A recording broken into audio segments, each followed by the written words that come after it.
Those colleagues who've been with us for a little while, this is where we used to hold our staff meetings on a Monday morning, and this is why we don't do it anymore. But I know that so many colleagues will need to get off shortly for our subject consultation evening, but it's really lovely that so many colleagues have been able to come together in here for what is an important occasion. I think everyone's aware that after unbelievable service from Jim Josie over so many years, we have come to that day, and there's a few words that I want to say, and it's lovely that so many colleagues are here just to share this moment. So I first met Jim in 2003, and I've certainly spent more time with him in these next 20 years than I'm sure he's keen to remember.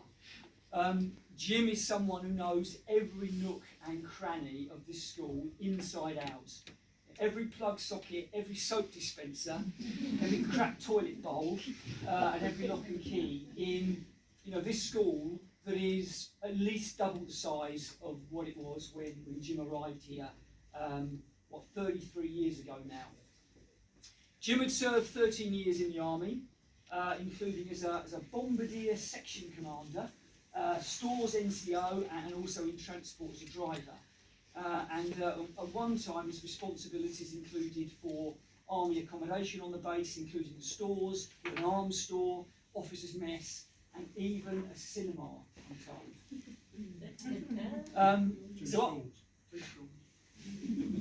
So after his career in the army, Jim was driving fuel tankers for a while, and he has a few stories to tell about that. Next time you see a fuel tanker on the road, be worried. But just back to Jim's army service for a moment, because he took in tours of Germany, tours of Northern Ireland, in the height of the Troubles, driving lorries, riding in helicopters, quelling riots, getting shot at, doing all sorts of roles. And little did Jim know then what a perfect preparation that would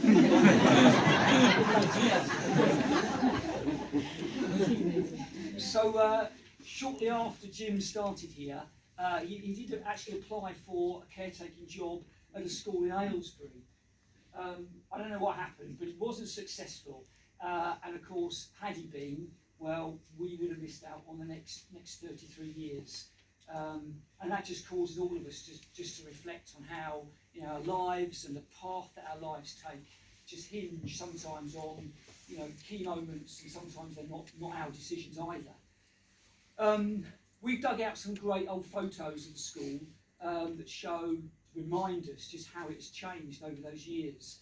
And those photos remind us that Jim hasn't merely kept the school running, kept it clean, kept it maintained, supplied it with water and gas and electricity and lighting and heating, checked the asbestos, maintained the grounds and the sports facilities, the theatre, and so on and so on.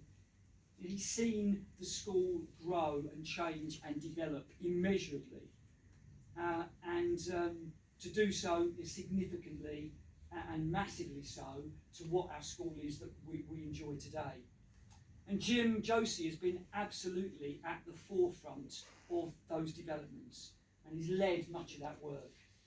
And he's also been the recipient of the mess that sort of work creates, and boy, over the last few years have we had some, and all of that extra work that building projects actually create. So, in 2004 we extended the library out that way. It incorporated, some staff will be surprised at this, but we had a staff smokers lounge that was next door, and we incorporated that into the library, remodelled the foyer and the library. We added extra music accommodation, and A80 was added. Later we added 10 classrooms, 2 downstairs in history, 2 upstairs in modern languages, 4 in English, A81, A82, extra PE changing rooms. And after each project, Jim would always say, thank goodness that's all over, and that's it forever now, and I'll have a bit of time now to sort out the stores and get things back to normal. But of course that was never the case, because we kept going. The new maths and science block, refurb of the C block, extension of the cafe, moving the sixth form to the new block, building the netball courts, demolishing the bike sheds. And thank goodness, Jim would always say, you know, thank goodness that's all over, and I have a bit of time now to sort out my stores. It's never actually happened, has it, Jim? So the maths huts were demolished, and then a new plan was hatched, the new sixth form block.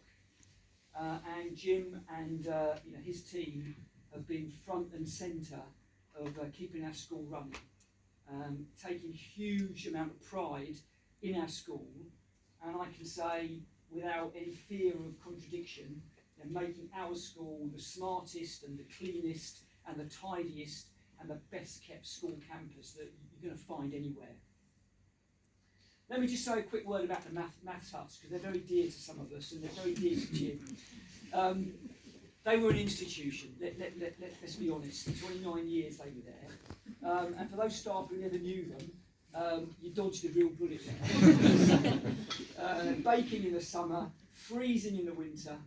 Jim was just forever being called over to get those heaters working again, giving them a kick and then come back into life, replacing the window catches, mending the rotten wooden ramps that led up to them, retrieving the occasional dead badger seized underneath. And one or two colleagues who've been here more recently might recall one notorious incident when it was a badger or a fox decided to spend its final hours in peace and quiet under the M5, M6 block before passing away and just gently decaying over many months in the heat of the 2018 summer. So much so the block had to be evacuated for those weeks until Jim was sent in to remove the offending carcass. Happy times, colleagues. So, look, Jim had a career before Van Dyke in the army that I've mentioned already, and he has something of a sense of humour born of the military. So we had a local carpenter, or should we say odd jobs man, who Jim would call in to help out. And Jim called in Bodge it, because that's what he did, frankly. He bodged it for us on so many projects. And I just remember saying to Jim, you know, why do you keep bringing this guy in every time? Because his craftsmanship is non-existent. Give him a hammer and nails and he can do something. Anything beyond it, he's absolutely hopeless. You know, Jim, who's coming to replace those ramps on the maths huts? I've got Bodge coming in, Jim would say. Can you make sure he'll do a proper job? Very unlikely, Jim would say. So when Jim actually suggested that Bodge would come in for some major electrical works, that was the final straw. The consequences could have been really dramatic, and that was the last we saw of Bodge. At the start of COVID, Paul Phillips himself thought it might be a good idea, just looking ahead, to prepare for the day, one day perhaps when the site team, one of them might have COVID, and given that they were a very close-knit team over in the stores, they'd probably all go down with it, and we might have a situation where nobody could unlock and lock up the school. So it was in those early lockdown days, and Jim took Paul and myself around the site, took quite a while, showing us how to unlock and lock up, how to set all the alarms, etc., etc., so we would be able to avoid having to close the school were that to happen. And I can tell you, we discovered very quickly it's just not possible. You can't do it. It's like Crystal Maze, University Challenge, and Challenge Annika, remember that one, all rolled into one.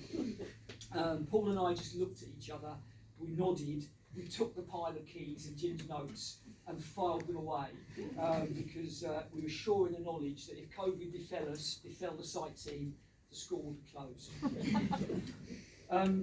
Now, I don't want anyone to feel that I'm in any way making light of Jim's work.